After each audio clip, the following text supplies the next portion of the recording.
que je vous propose aujourd'hui est celle-ci: dépendre de Dieu pour une vie abondante. Amen. Dépendre de Dieu pour une vie abondante. Amen. Quand on est croyant, quand on est chrétien et on y pense profondément, parfois on a envie de dire, comme le sujet de prière que l'on aborde dans cette église, trop c'est trop. On a envie que les choses changent. On a envie que les choses bougent. Si nous nous attachons à Dieu, connectés à Dieu, et les choses dans nos vies ne sont pas différentes que ce que le monde vit, nous avons le droit de nous poser des questions et de dire non, il y a quelque chose qui ne va pas, ce n'est pas normal ainsi. Et quand on fait ce constat, on peut se dire bon, voilà, ça fait longtemps que je sers Dieu, que je suis croyant, que je suis chrétien, je vois que les choses n'avancent pas. Alors, j'ai plutôt envie de baisser les bras. Ce n'est plus la peine de se donner autant. Je vais continuer mon activité, mais je ne suis plus tellement convaincu que les choses vont changer. Et on bascule dans le découragement, dans la religion, et puis on mène une vie banale. Parfois on se dit non, là, trop c'est trop, ce que je vis, ce n'est pas normal, je vais encore regarder à Dieu, je vais lever encore la tête vers Dieu, je vais encore crier à Dieu, parce que je crois qu'il est fidèle, et quelque chose va se passer. Amen. Et si je suis là ce matin, c'est pour que nous soyons encouragés dans cette seconde façon de voir les choses. Dépendre de Dieu pour une vie abondante.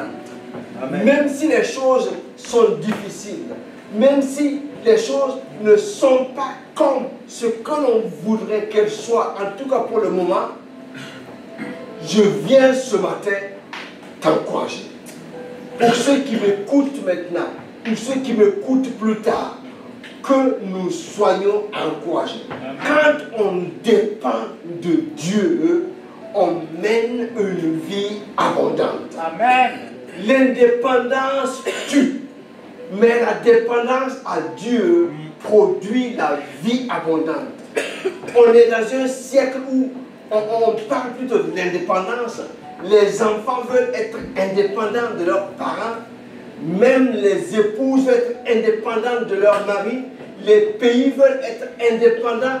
C'est un besoin naturel, peut-être, mais en ce qui concerne de la dépendance du Créateur, toute créature ne peut pas vivre en étant indépendant du Créateur. Et qui plus est, pour ceux qui ont été créés à l'image et à la ressemblance de Dieu, ils ne peuvent pas mener une vie abondante en étant indépendants du Créateur. Nous sommes appelés à être dépendants du Créateur pour porter beaucoup de fruits à la gloire de Dieu le Père. Vous êtes là ce matin? Amen. Je demande votre attention. Il est important que nous puissions comprendre. Nous allons parcourir quelques passages ensemble. C'est quelque chose de basique, mais ô combien important dans notre vie. Et je crois de tout mon cœur que nous avons besoin de reprendre ces choses dans nos cœurs. Nous avons besoin de les apprendre s'il y a besoin. Nous allons commencer par lire le psaume 1, à partir du verset 1. C'est un psaume que vous connaissez bien, que nous connaissons bien.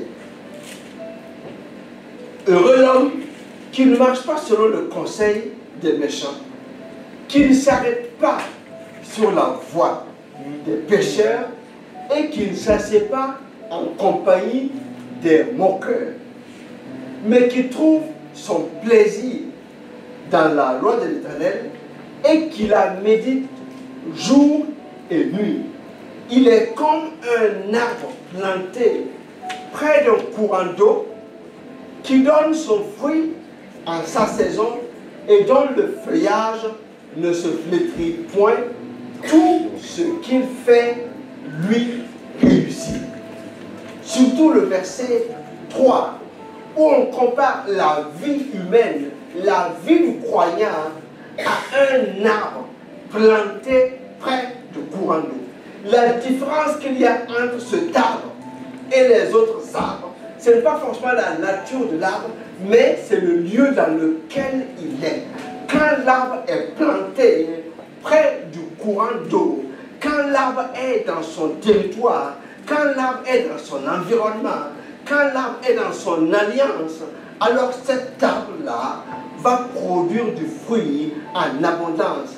Son feuillage ne se flétrit pas. C'est l'image que le psalmiste nous montre ce matin, afin que nous puissions comprendre qu'autant l'arbre ne peut pas vivre, être indépendant du sol dans lequel il est planté et qu'il a besoin des nutriments et de l'eau, autant la créature que nous sommes, autant les hommes et les femmes que nous sommes, qui sommes nés de Dieu, nous ne pouvons pas être indépendants de Dieu.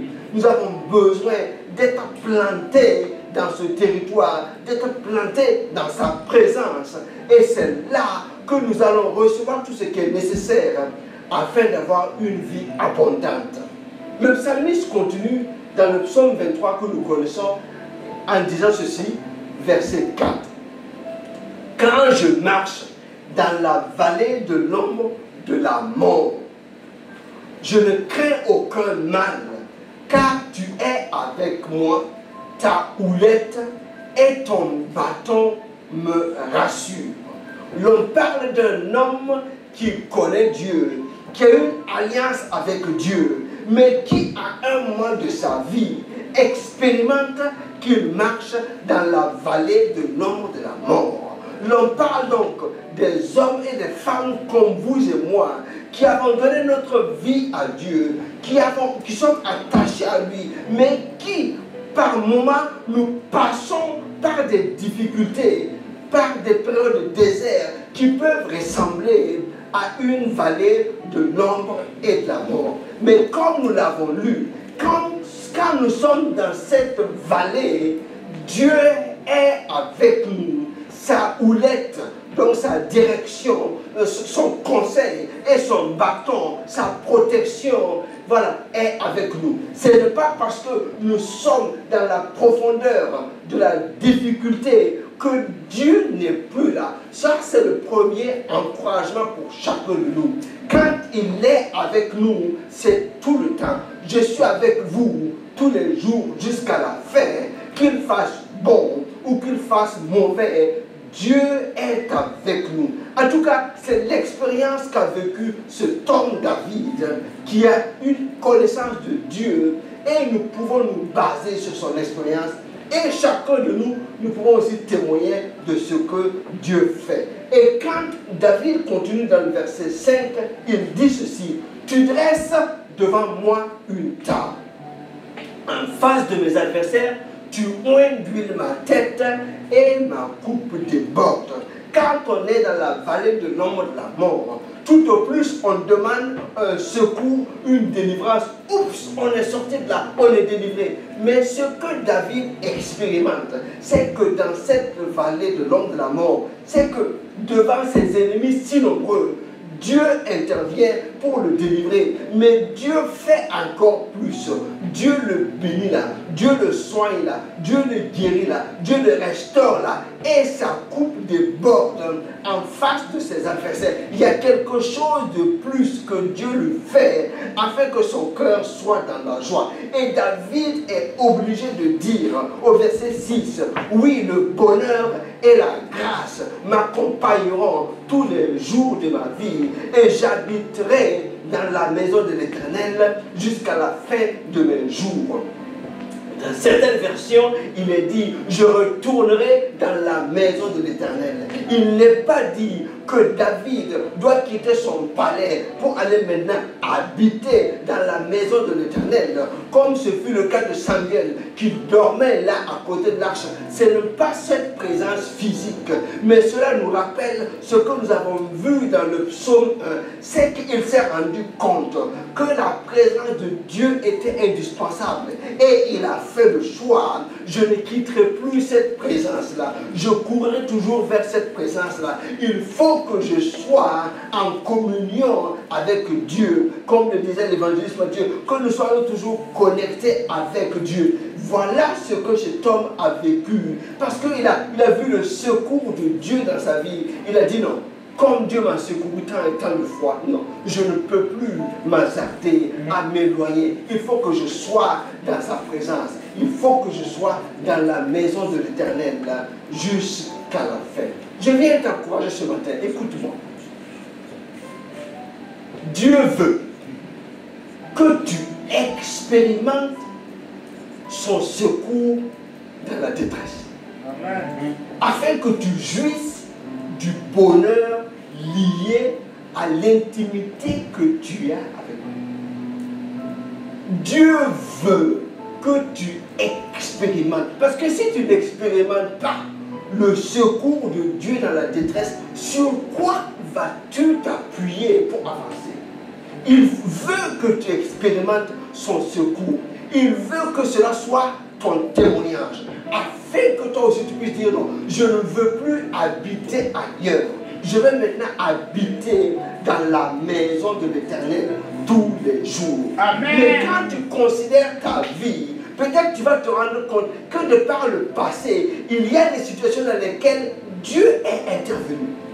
Et quand tu analyses vraiment, si ce n'était pas le secours de Dieu, tu ne serais peut-être pas là. Je me rappelle qu'il y a quelques années, alors que j'étais avec quelques membres de ma famille, nous sommes allés visiter le Mont Saint-Michel et on retournait à Lorient.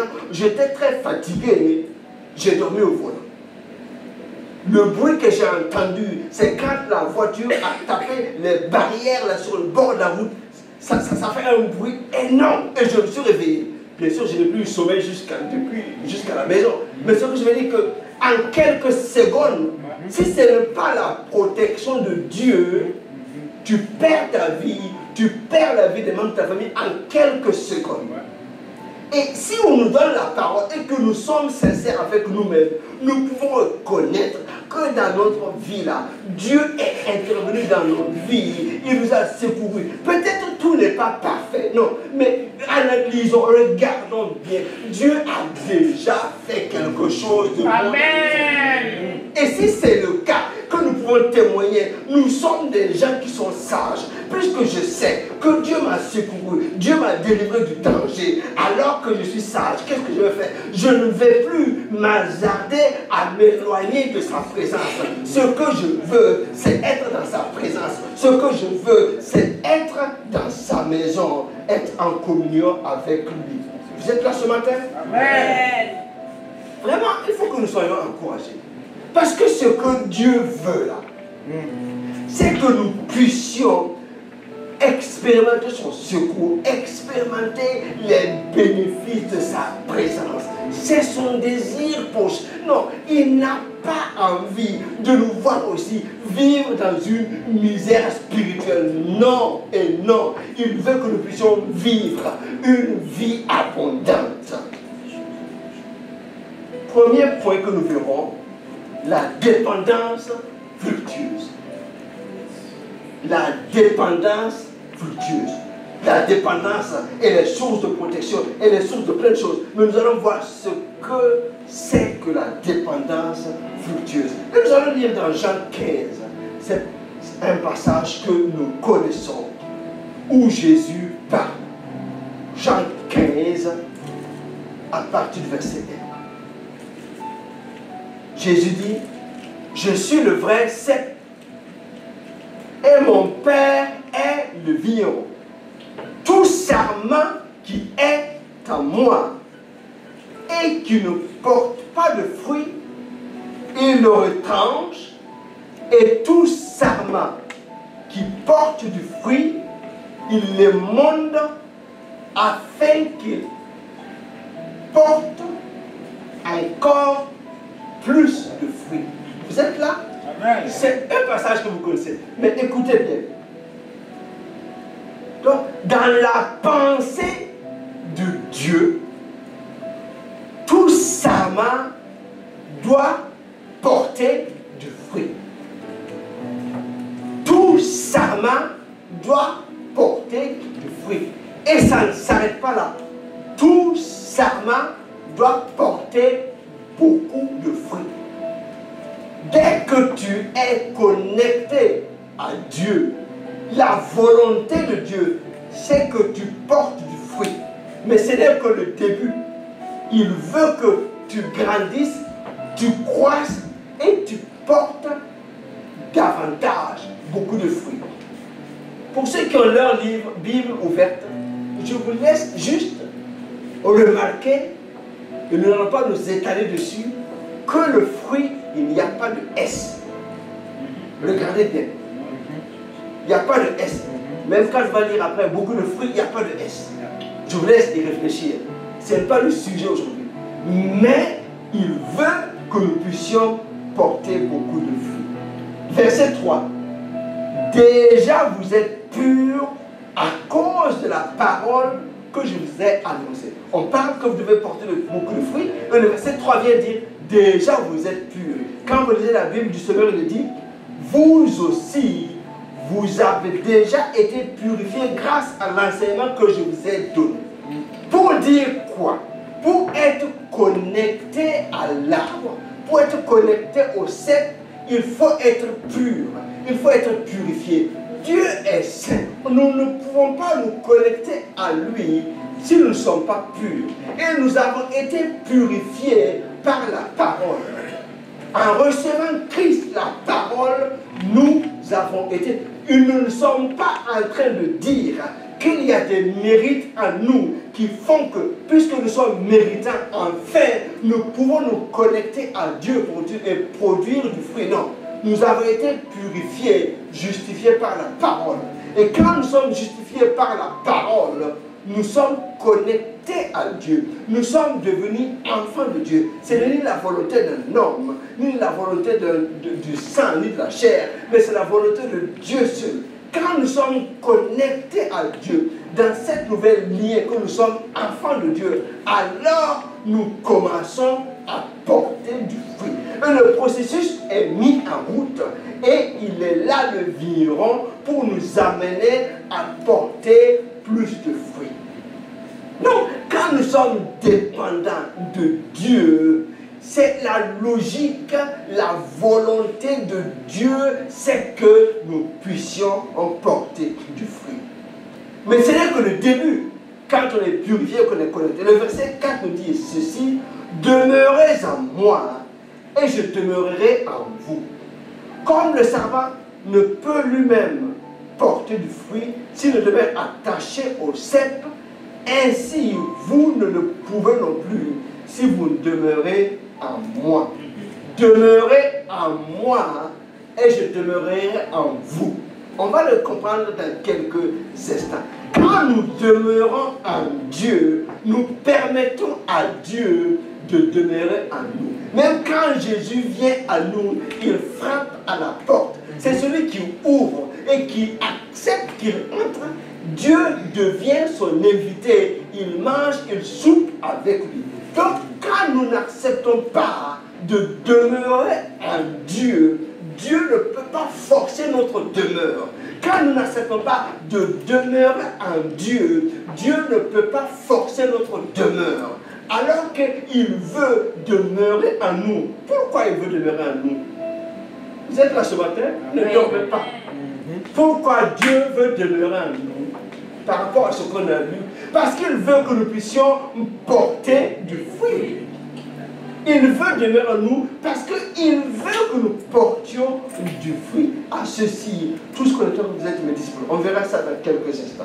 Verset 6. Si quelqu'un ne demeure pas en moi, il est jeté dehors, comme le sarment, et il sèche, puis on ramasse les sarments et on les jette au feu et il brûle. Ce n'est pas notre partage. Non, ce n'est pas nous ça.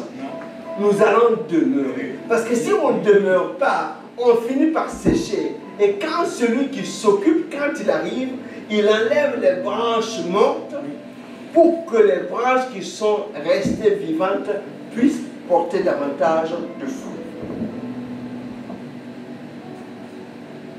Si quelqu'un ne demeure pas en moi, il est jeté dehors comme le sarment et il sèche, puis on le ramasse. On ramasse les sarments et on les jette au feu et il brûle. Verset 7.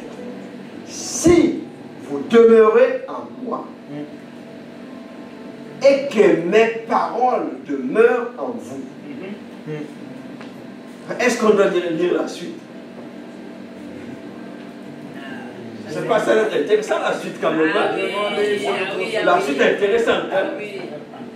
On dit, si vous demeurez en moi et que mes paroles demeurent en vous. Donc, quand on voyait tout à l'heure et qu'il est dit que Dieu demeure en nous, en réalité, c'est que quand nous demeurons en Dieu et que les paroles de Dieu demeurent en nous, gardons toujours l'image que nous sommes comme des sarments dans un cercle. Donc, c'est cette alliance, c'est cette intimité-là.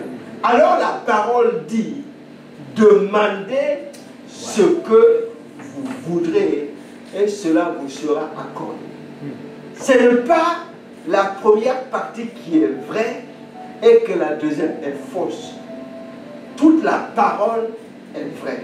Donc, Dieu nous encourage ce matin.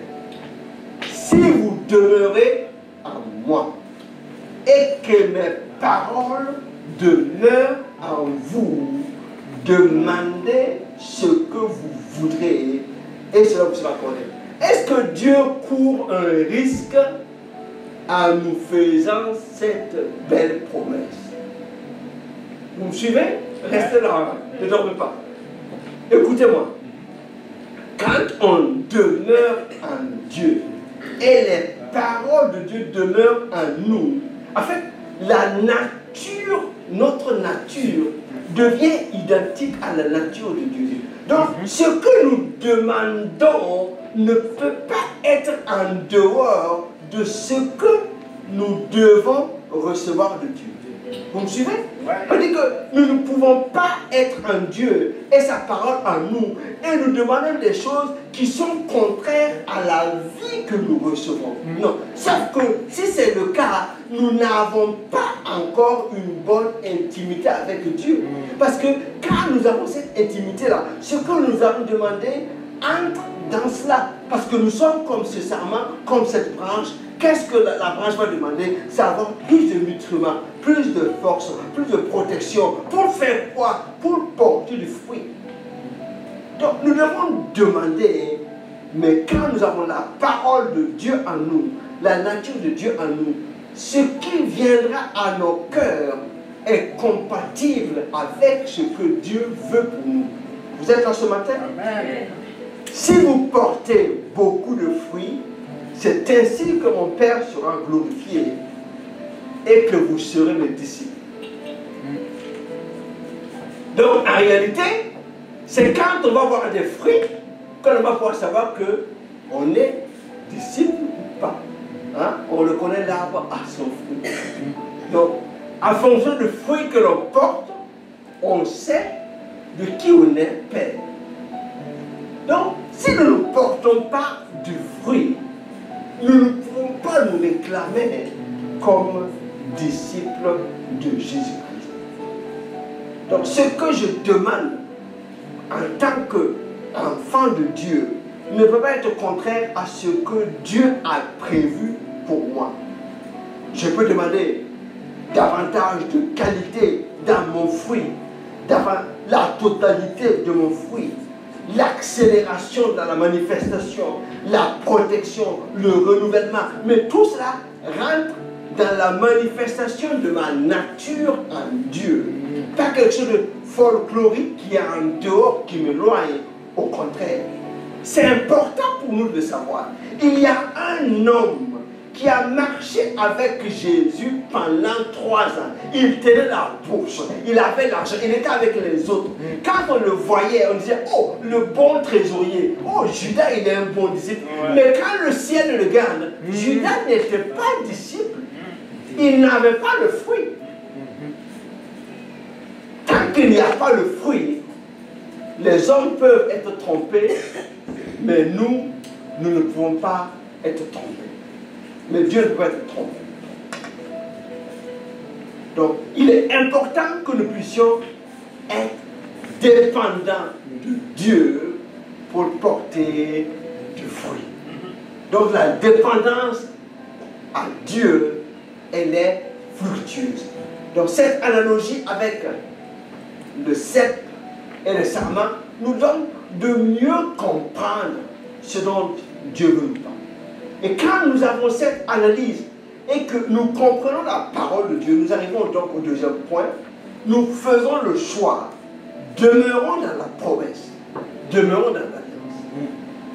Parce que je sais que dans mon intimité avec Dieu, c'est là que je vais avoir une vie abondante, porter beaucoup de fruits. Donc je fais le choix de demeurer dans la promesse, de demeurer dans l'alliance. Vous connaissez bien ce verset de Jérémie 11, Jérémie 29, 11. La version Bible du Seigneur dit ceci. Car moi, je connais les projets que j'ai conçus en votre faveur, déclare l'Éternel. Ce sont des projets de paix et non de malheur, afin de vous assurer un avenir plein d'espérance. Donc, ça c'est l'intention de Dieu. Ça c'est la volonté de Dieu. Ça c'est le plan de Dieu. Je reprends. Ça c'est l'intention de Dieu. C'est sa volonté. Et c'est même plus, c'est son plan pour chacun de nous. J'ai des projets que j'ai conçus en votre faveur. Donc, ce n'est pas nous qui avons conçu le projet de notre vie. Celui qui nous a créés a conçu un projet de vie pour chacun de nous. Et c'est un projet de paix, c'est des projets de paix et non de malheur. Parce qu'il veut que nous puissions avoir un avenir plein d'espérance. Donc ce matin, il faut que nous puissions, même si nous connaissons ce verset, le confesser de tout notre cœur. Et qu'il n'y ait pas de doute en nous. Dieu n'a pas de projet de malheur pour nous. Il n'a pas conçu de plan de malheur pour nous. Il a conçu des projets de paix et de bonheur, afin que nous puissions connaître un avenir plein d'espérance. Donc, dans sa volonté souveraine, ce qu'il veut pour chaque homme, pour chaque femme qui est connecté avec lui, c'est qu'ils vivent, c'est qu'elles vivent un projet de paix, c'est qu'ils vivent, c'est qu'elles vivent un avenir plein d'espérance. Nous devons en être convaincus, de telle sorte que les autres difficultés qui sont différentes de ces projets-là peuvent être que passagers. Alors, cela peut être une erreur de notre part. Cela peut être Dieu qui nous conduit dans une situation pour que nous apprenions davantage. Cela peut être l'ennemi qui se déchaîne contre nous. Qu'importe, le but final de Dieu, c'est que nous puissions entrer dans une vie que lui définit comme un avenir plein d'espérance. Donc, nous devons, quelle que soit la situation, garder en nos cœurs qu'il faut que nous puissions rester dans cette promesse, rester dans cette alliance. Parce qu'il accomplira ce qu'il a dit. Amen. Donc, reste dans l'alliance avec Dieu. Non, ne te décourage pas. Reste dans l'alliance avec Dieu. Reste dans le territoire de ton appel. Dieu est maître du temps et des circonstances. Même dans ce territoire-là, l'adversité peut venir. Mais Dieu veille sur sa parole pour l'exécuter. Je vais dire ce matin, reste dans l'intégrité de service. Reste et marche dans la sanctification. Marche dans l'obéissance, quel que soit ce que tu vis. Ne dis pas non, Dieu m'a oublié. Non, non, il ne t'a pas oublié. Reste dans cette position d'adorateur. Reste là au pied du maître. Même si tu as l'impression que les prières là ne sont pas exaucées. Et reste là. Non, ne t'éloigne pas. Reste dans cette alliance. Quelque chose va prendre place. Amen. Nous allons lire dans Genèse chapitre 26 à partir du verset 1 pour étayer ce que nous venons de dire. Genèse 26 à partir du verset 1.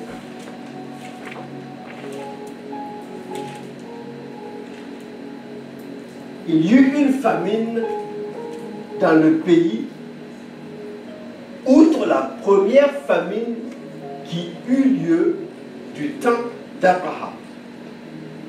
Et Isaac alla vers Abimelech, roi des Philistins, à Guérar. L'Éternel lui apparut et dit, ne descends pas en Égypte, demeure dans le pays que je te dirai. Amen. Vous êtes là ce matin? Amen. Vous connaissez ce passage, on va le lire au fur et à mesure. Au temps d'Abraham, il y avait la famine. Et Abraham était descendu en Égypte. Et au temps d'Isaac, il y a encore la famine. Et peut-être la pensée d'Isaac, c'était, comme mon père est descendu en Égypte, moi aussi, je descendrai en Égypte. Mais Isaac, c'est le miracle de Dieu.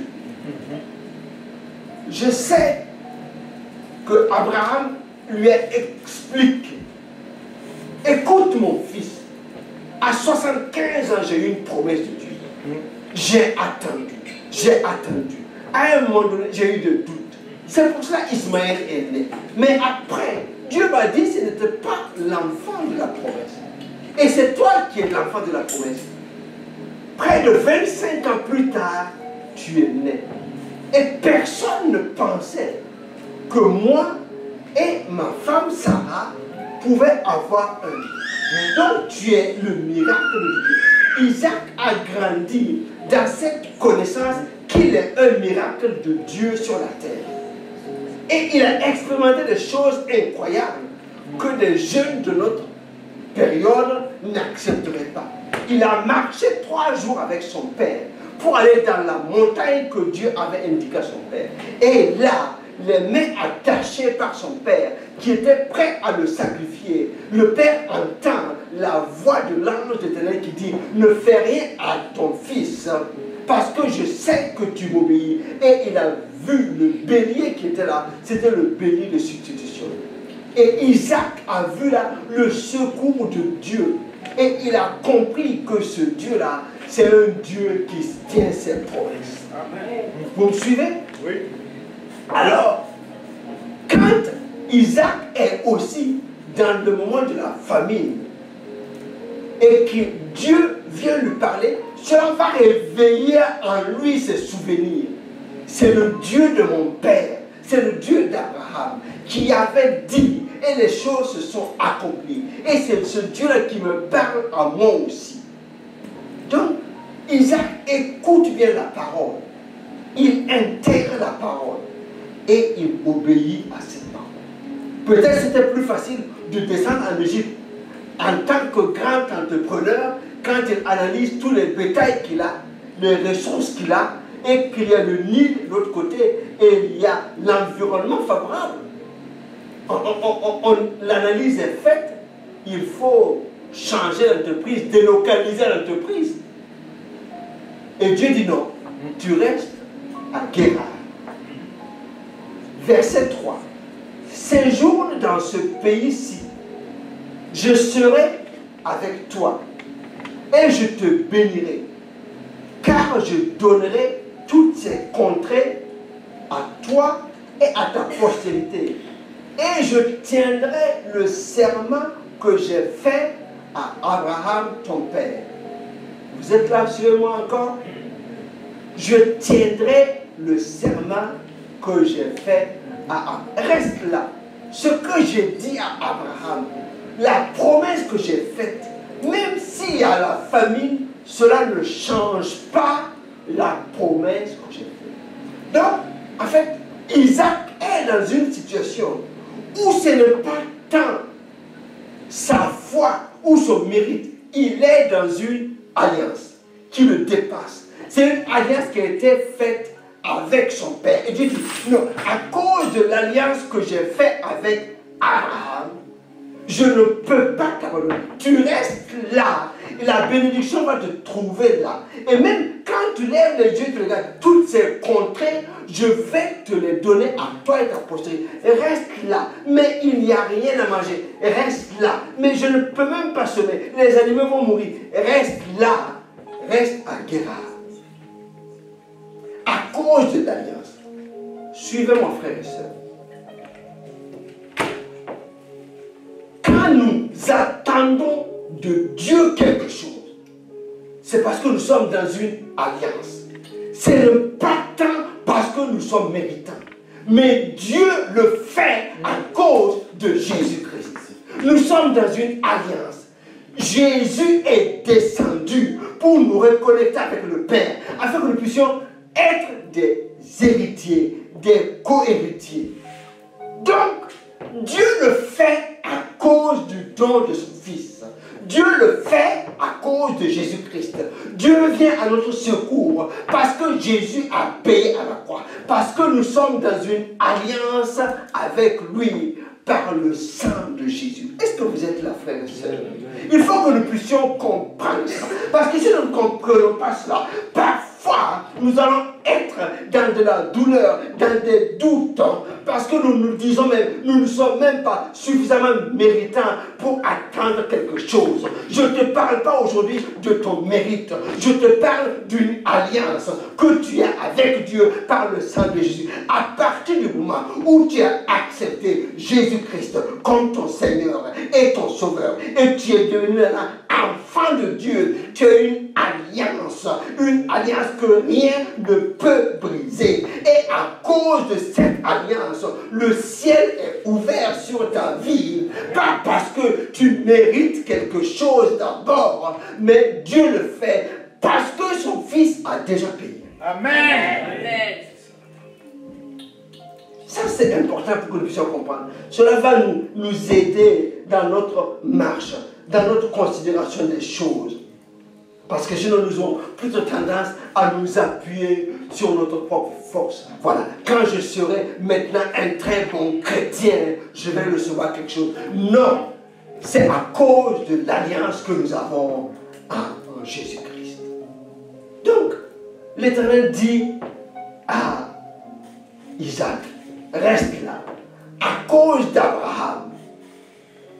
Verset 4.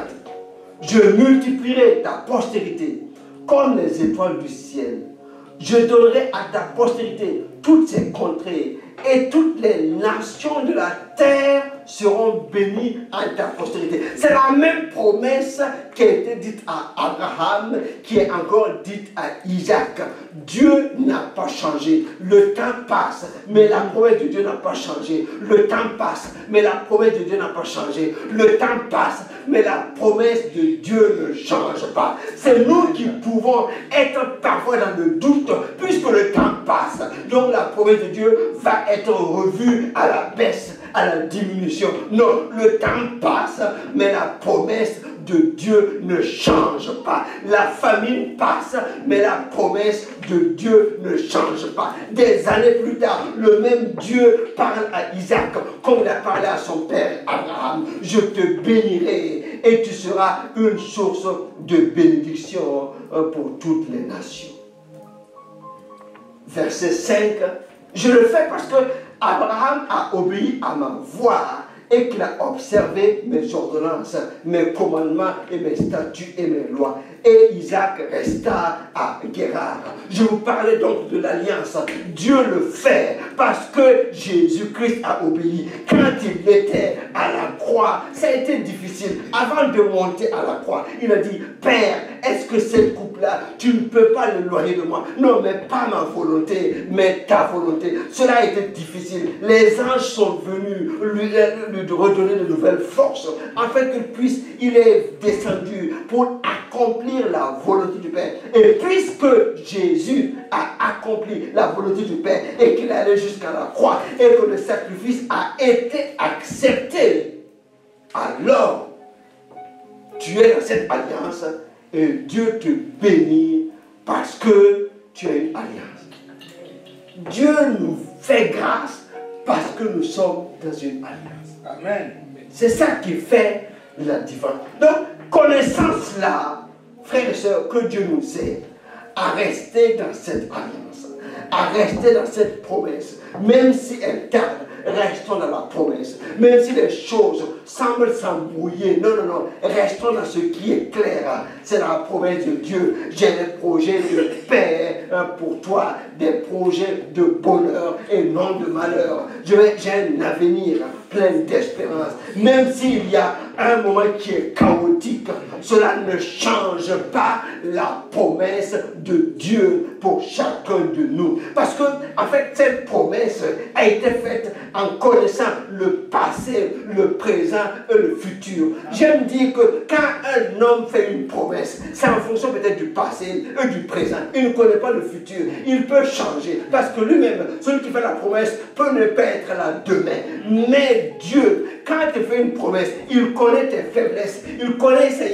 tes détours. Donc, quand il fait une promesse, rien ne peut changer la véracité de cette promesse-là. Il faut donc que toi et moi, nous fassions le choix déterminé de rester dans cette alliance, dans cette promesse. C'est à cette condition que cette promesse peut s'accomplir dans nos vies. Parce que si nous sortons de cette promesse, elle ne s'accomplira pas pour nous. Il faut que nous restions dans cette alliance, dans cette promesse. Nous allons au verset 12 du chapitre 26. Isaac est resté là. Verset 12.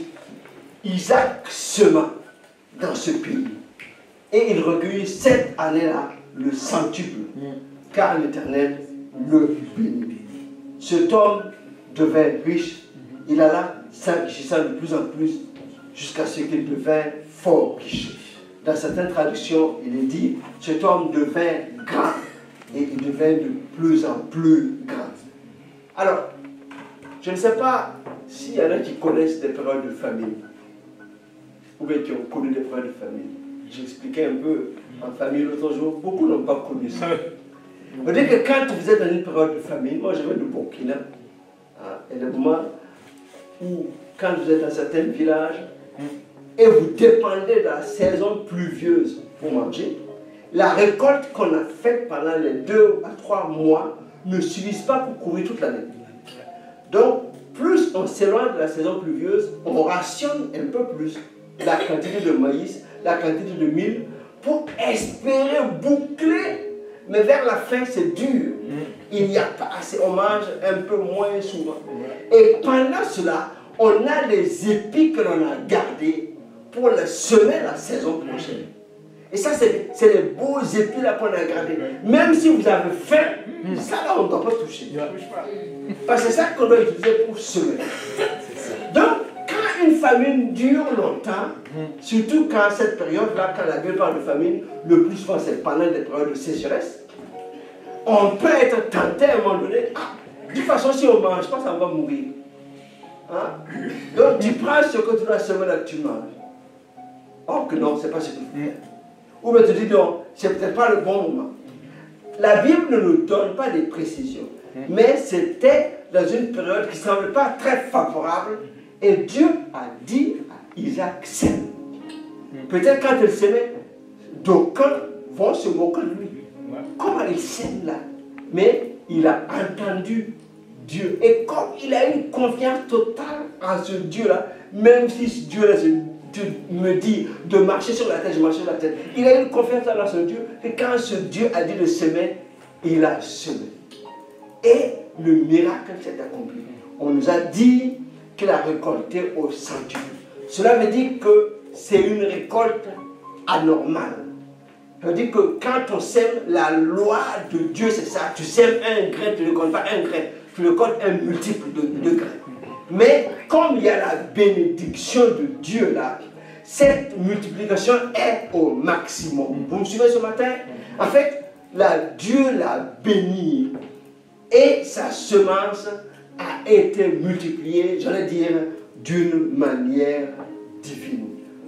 L'évangéliste disait tout à l'heure, il faut que nous puissions s'aimer. Si nous semons de l'amour, nous allons récolter de l'amour. Yes. Si nous semons de la haine, nous allons récolter de la haine.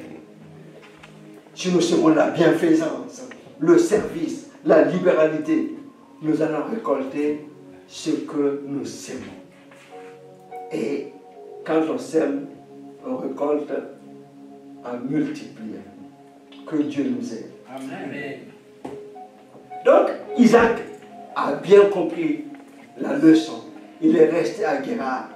Et ce que Dieu avait promis à Abraham a pu s'accomplir dans sa vie. Lui aussi, il a vu le miracle de Dieu. Il a vu l'intervention de Dieu. Et on n'a pas le temps. Vous savez l'histoire des puits qui suivent.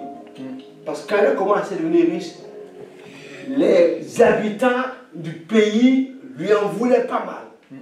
Hein? Mais à chaque fois, Dieu l'a gardé. Il allait de plus en plus loin. Pour dire qu'en fait, nous ne pouvons pas, même quand nous sommes dans cette alliance, vivre sans défi et sans difficulté. C'est pas possible. Mais la difficulté est toujours connue de Dieu et elle devient donc une opportunité.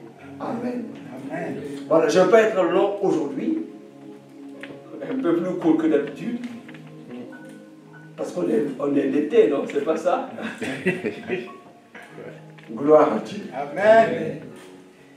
Donc, nous avons vu, depuis le début, que la dépendance est fructueuse. Quand on dépend de Dieu, on reçoit. Quand on demeure en lui, il demeure en nous. Et nous portons beaucoup de fruits. Et nous pouvons demander ce que nous voulons. Et il nous exauce. Conscient de cela, nous avons fait le choix, comme Isaac, de demeurer dans cette alliance. Parce que la promesse a été faite. Elle nous dépasse cette promesse. C'est une promesse qui est née d'une alliance. Une alliance due à l'obéissance de Jésus qui allait jusqu'à la croix. Donc je conclus avec deux aspects. Il n'est pas trop tard. Deuxième aspect, connaître enfin le cœur. Premier aspect, il n'est pas trop tard. Deuxième aspect, connaître enfin le cœur de Dieu. Nous lisons dans Luc chapitre 15. C'est l'histoire de ce jeune homme qu'on appelle le fils prodigue. Vous connaissez? Qui a pris son héritage et qui est parti au loin. Je pense qu'à son départ, ça lui a été une déchirure. Et il est parti. Peut-être on peut lui donner un crédit en disant voilà, comme c'est un jeune, il a voulu aller investir ailleurs. Non, ce n'était pas le cas. Il allait gaspiller son argent dans une mauvaise vie. Et quelque temps après, il n'avait plus rien. Et là aussi, c'était la famine. Et même ceux que lui avait nourri, la personne ne le connaissait. Qu'est-ce qu'il fait? Il va chercher du travail. il devait garder les pourceaux.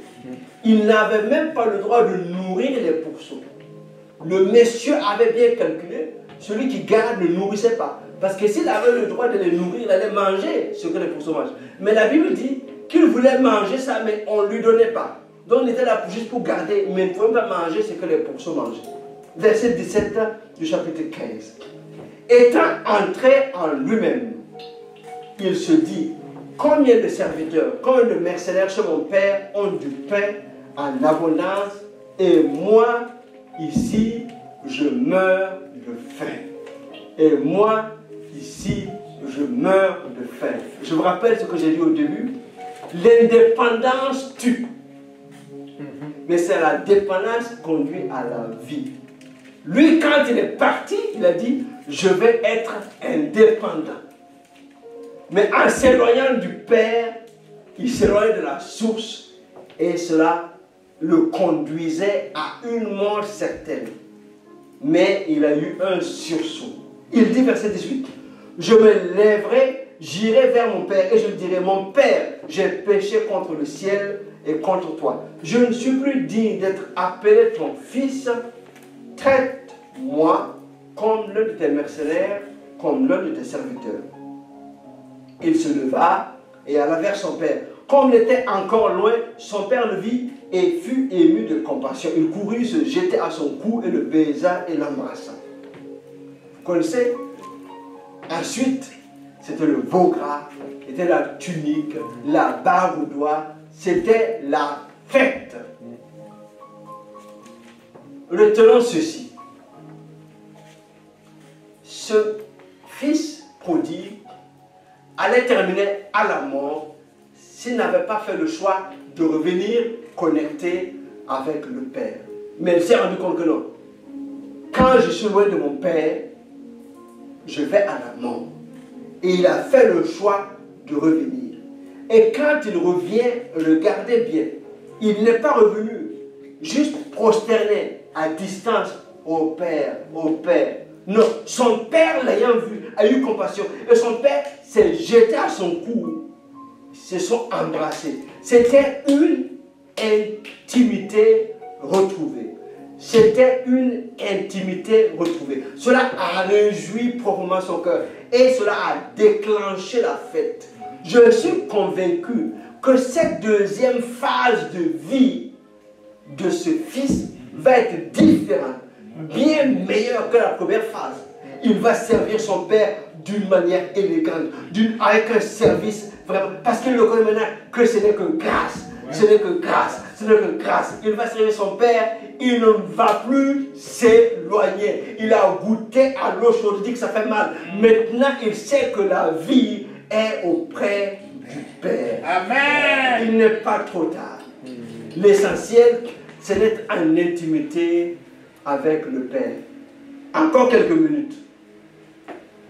Connaître le cœur du Père enfin. Il y avait le deuxième fils. Le fils aîné. Lui, il était resté là.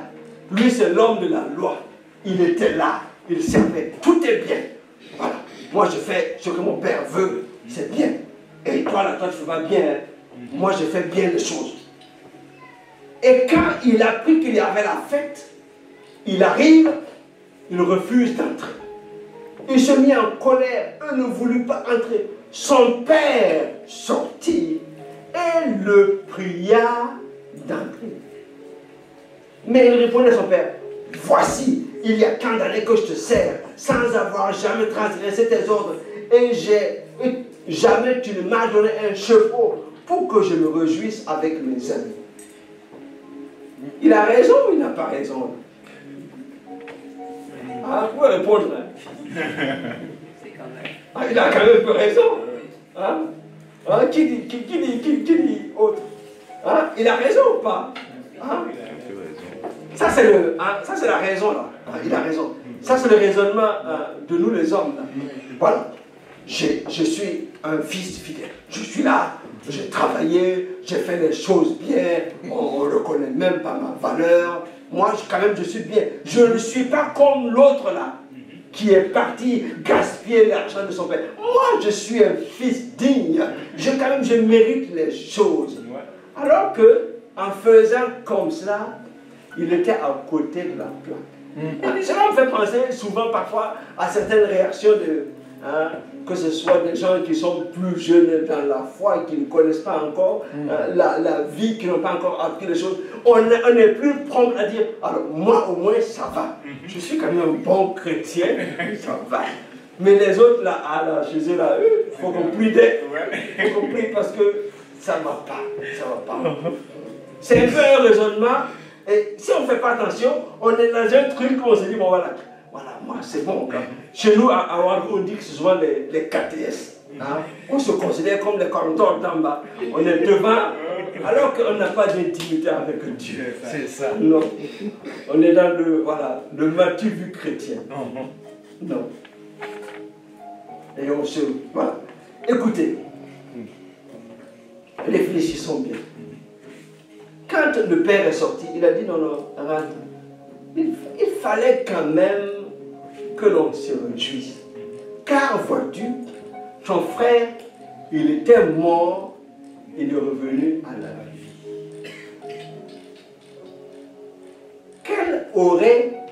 Quelle aurait dû être l'attitude du fils aîné? C'est la dernière question.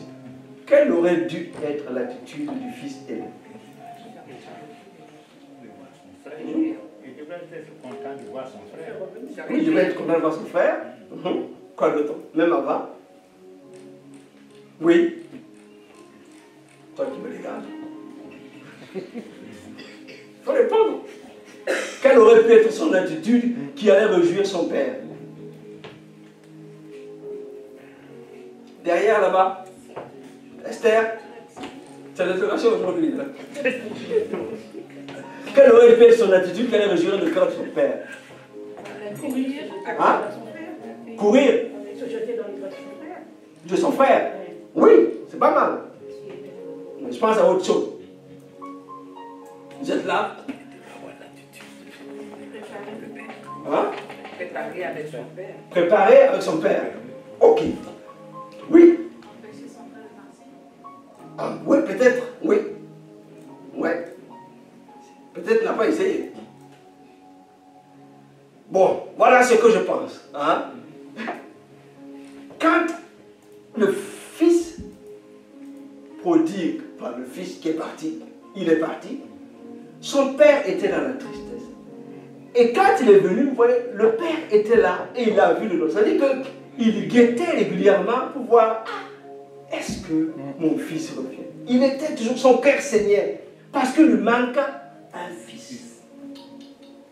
Et son fils aîné qui est avec lui, lui se balade dans le champ, il surveille, tout va bien, mais ce n'est pas ce qui intéresse son père. Ce qui intéresse son père, c'est le fils qui n'est pas là. Si le fils aîné était dans le cœur du père, il allait comprendre la souffrance du père, il allait dire, Père, je sais que ce qu'il a fait n'est pas bien. Je ne sais pas ce qu'il devient. Je vais aller le chercher. Vous me suivez? Le fils aîné devait être le bras du père pour aller chercher le frère. Pour l'encourager. Écoute, reviens. Nous savons que là où tu es, c'est difficile. Reviens. Mais il n'a pas fait ça. Il était là juste pour dire, voilà, moi, je suis au moins un bon fils. Pas comme l'autre là. Il n'était pas dans le cœur du père. Connaître enfin le cœur du Père. En fait, ce que Dieu veut pour nous, c'est que nous puissions connaître le besoin de son cœur.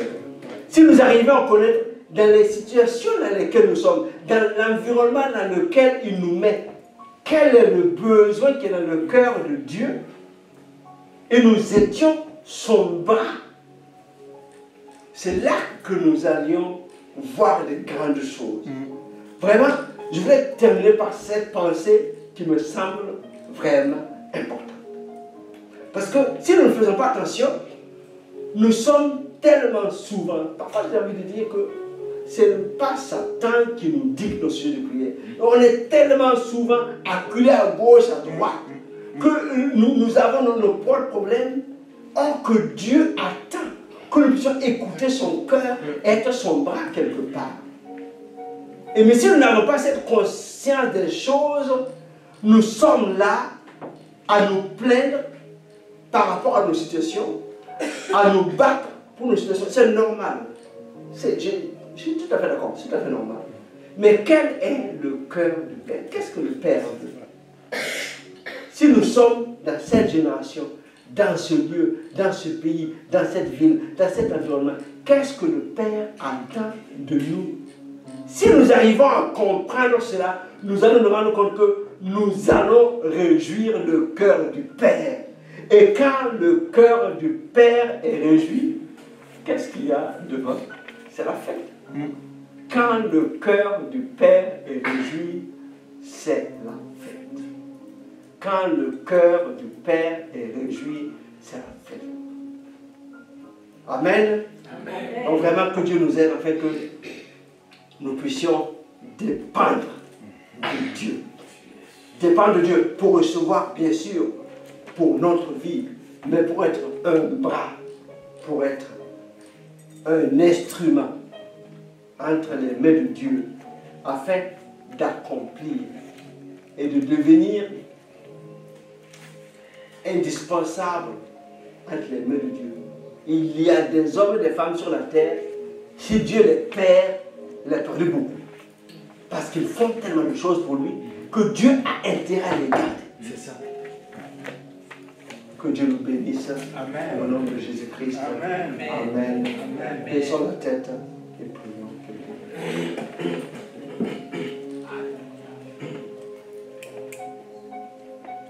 Notre Dieu, notre Père, merci pour ta parole que nous avons partagée. Au-delà des imperfections, de langage, d'interprétation. Saint-Esprit, que cette parole soit imprimée dans nos cœurs. Qu'elle ne nous laisse pas indifférents. Qu'elle change notre mentalité, notre pensée. Qu'elle renouvelle nos forces, afin que nous puissions produire du fruit, beaucoup de fruits, à la gloire de Dieu.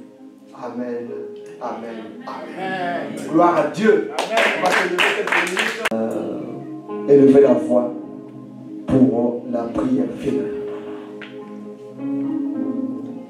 Peut-être encore, si vous ne voyez pas, si vous ne vous attendez pas pour vous lever, pas trop fatigué.